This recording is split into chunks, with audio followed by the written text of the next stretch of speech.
Olá, pessoas queridas e interessadas em melhorar cada vez mais, em buscar conhecimento, procurar melhorar a relação familiar. Sejam muito bem-vindos. Eu sou a psicóloga Bianca Panini, psicóloga clínica, com larga experiência em atendimento infantil, adolescente e agora familiar. Outro dia eu atendi um caso de uma criança de 8 anos que a queixa era desobediência. Assim o pai chegou a me dizer: meu filho não me obedece, eu já não sei mais o que fazer. E ao ver a criança ao lado do pai, ele olhava para o pai assim, espantado com o que ele estava dizendo. Parecia que ele não sabia o que ele tinha vindo fazer no consultório naquele momento.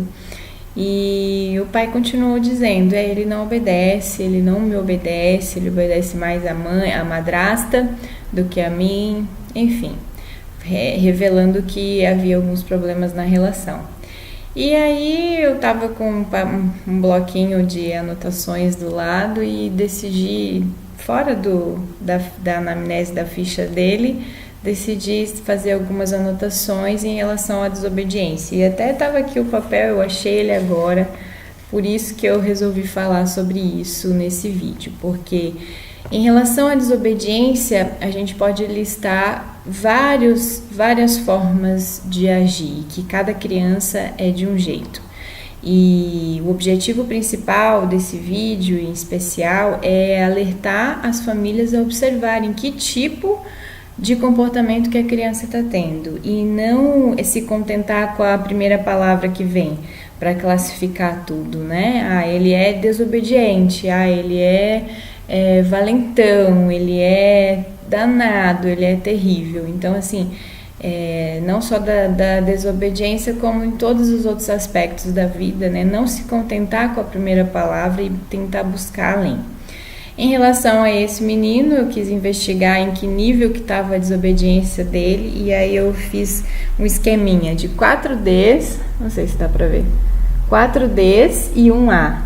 E os Ds, eles são representados pelas palavras distração, desobediência, desrespeito, desafio e o A de afronta.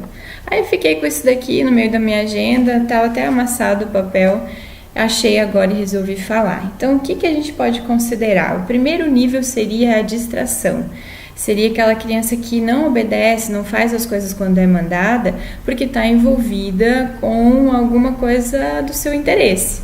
Está imersa no mundo do jogo, está conversando com alguém, está brincando. Então, é como se os sentidos dela estivessem direcionados para aquela atividade prazerosa, que faz com que ela nem ouça, ela nem preste muita atenção no que está sendo dito lá fora, principalmente se é algo que vai tirá-la daquele mundinho. Então, um primeiro estágio seria a distração, que não cabe nenhuma preocupação aqui, porque isso é normal e esperado das crianças, não é? Aí o segundo estágio seria a desobediência, propriamente dita. E aí é investigar que tipo de desobediência que é. Se ele simplesmente não está fazendo, porque ele está imerso no mundinho dele. Então, assim, ele até ouviu, é diferente da distração por causa disso. Porque ele até ouviu o que você está esperando que ele faça, te viu, compreendeu a ordem, mas não faz. Por quê? Porque também pode estar envolvido em alguma coisa do seu interesse, mas aí já é um grau mais elevado, porque ele já compreendeu. Então ele compreendeu e decidiu não fazer. Então é importante observar essas diferenças, porque quando é só distração, nem cabe uma bronca nem nada, né? Tem que se relevar. E da desobediência é isso. Então, se perceber que ele não está fazendo deliberadamente, né? Aí sim é para ficar alerta. Aí, um estágio mais avançado seria o desrespeito, que é essa deliberação de não obedecer mesmo, essa decisão eu não vou fazer. E ainda tem, né, assim, para desafiar mesmo o pai e a mãe, mas numa forma mais leve, ainda não como um desafio. O desrespeito seria assim, simplesmente ele não considera aquilo que você está dizendo importante, nem para você e nem para ele, né? Então o desrespeito já é uma coisa assim de uma falta de comunicação, de não ter essa compreensão da importância do que está sendo mandado, né? Aí tem o estágio mais avançado também, que é o desafio, que é aí aquela coisa quando começa a bater o pé, né, e bater de frente com o pai ou a mãe, para mostrar como se fosse assim, para medir forças, para ver quem é que manda na situação. E isso significa que tem algum problema, né? Porque está fora de ordem, a comunicação falhou. O natural é que as crianças possam obedecer mesmo aos seus pais e que não tenham essa necessidade de desafiar, de quererem ser maiores do que eles ou maiores do que elas mesmas são. É uma criança que está fora da sua ordem, fora do seu lugar, né? Do lugar de respeito esperado entre as famílias, né? Pode estar se sentindo insegura, pode estar querendo provar alguma coisa para alguém, pode estar querendo também uma atenção, e nesse caso vem como atenção negativa. Na afronta também pode acontecer a questão da atenção negativa, mas aí já é mais sério, né? Já pode ser considerada aquelas crianças do contra, né? Como se diz. Existe um diagnóstico que é chamado transtorno positivo desafiador, em que aí essas crianças podem se encaixar nisso dali. Aí é mesmo uma disputa de forças, e aí está completamente fora de ordem, e é necessário muito amor, muito carinho para reverter esse quadro, porque é um quadro que está informando que alguma coisa falhou. Porque quando a criança está bem, quando a criança se sente bem, ela não precisa disso, ela não faz isso de jeito nenhum. Afrontar o pai, a mãe, ter tamanho desrespeito, querer medir força, querer provar alguma coisa para alguém, mostra realmente que está fora de ordem, né? E o transtorno positivo desafiador não é realizado somente em casa, né? Ele é também em qualquer outro lugar da sociedade, então se tornam pessoas que acabam não se submetendo e não tendo respeito pelas demais pessoas, né? Então requer uma atenção especial se houver esse diagnóstico, né? Mas o principal da atenção especial que deve ser dada também passa pela autorresponsabilização, que significa o quê?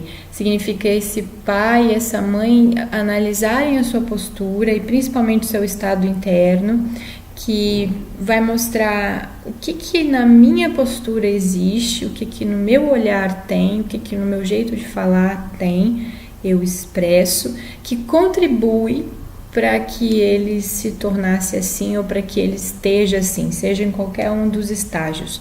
Porque a família é para ter o amor fluido, é para as coisas funcionarem, eu costumo chamar de funcionalidade amorosa familiar. Isso faz com que as suas melhores características se aflorem, você tem uma família ideal para se desenvolver.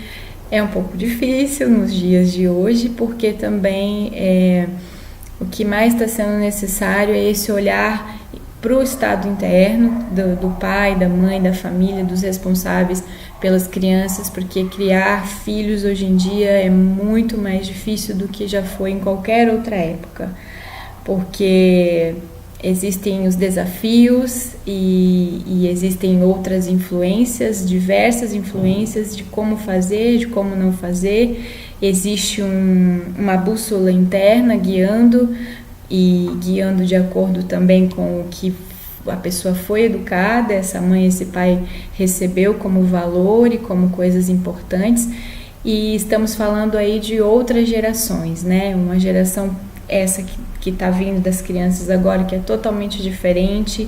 Eles são totalmente desafiadores por natureza, ávidos ao conhecimento, mais frágeis em alguns momentos, sim, precisam de cuidados, sim, mas também precisam dessa relação de qualidade, onde os afetos possam se expressar da melhor forma possível.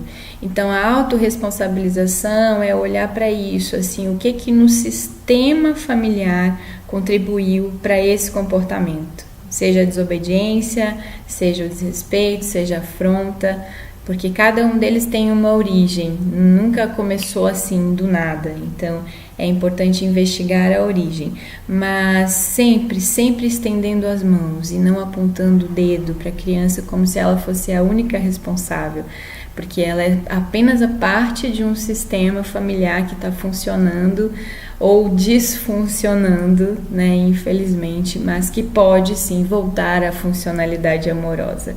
Então, esse é o meu trabalho. Se você gostou desse vídeo, curte, manda para alguém que você acha que precisa escutar essas palavras. E eu venho aqui de vez em quando dividir um pouquinho do que eu penso com vocês. Um abraço.